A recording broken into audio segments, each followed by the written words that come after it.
L'inquiétude pour les étrangers africains en Libye. Oui, ils sont des milliers de travailleurs venus d'Afrique subsaharienne, du Mali, du Tchad, du Congo ou encore du Togo, et ils sont coincés en Libye.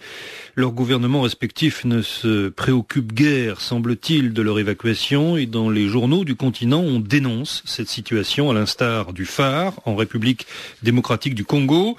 Depuis que la situation politique et sécuritaire en Libye tourne à la guerre civile, de nombreux États d'Europe, d'Amérique, d'Asie, d'Océanie et d'Afrique ont organisé des ponts aériens en vue de l'évacuation de leurs ressortissants, constate le quotidien congolais. Au milieu de ce sauve-qui-peut, des citoyens de la RDC semblent abandonnés à eux-mêmes, poursuit-il.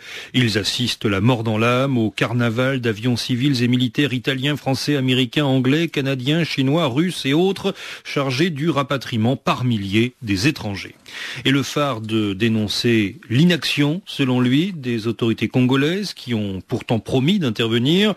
En attendant la concrétisation de la promesse gouvernementale, les ressortissants de la RDC affichent un profil bas en terre libyenne, affirme le quotidien de Kinshasa. Leurs vies sont d'autant plus en danger que les manifestants contre Kadhafi ont la conviction, affirme-t-il, que des mercenaires congolais seraient mêlés avec d'autres à la sale besogne des massacres des populations. Le Sénégal, le Nigeria ou encore le Rwanda auraient envoyé des avions pour le rapatriement de leurs compatriotes, affirme Liberté. Les autorités de ces pays ont ressenti l'évacuation de leurs concitoyens comme un devoir et n'ont pas attendu une demande d'assistance de leur part avant d'agir, mais c'est tout le contraire au Togo, s'exclame le journal. Ce sont les compatriotes togolais en Libye qui ont dû eux-mêmes appeler Lomé au secours. Et liberté de citer ce chiffre communiqué par les autorités togolaises, 530 requêtes d'évacuation auraient été envoyées auprès de l'ambassade du Togo à Tripoli, mais d'après le journal, le gouvernement n'aurait encore rien fait. Commentaire de Liberté, si ce n'est pas de l'irresponsabilité d'État, cela y ressemble beaucoup. Au Mali, le Républicain constate que la communauté internationale garde le silence sur la situation très difficile que connaissent aujourd'hui les ressortissants de l'Afrique subsaharienne en Libye.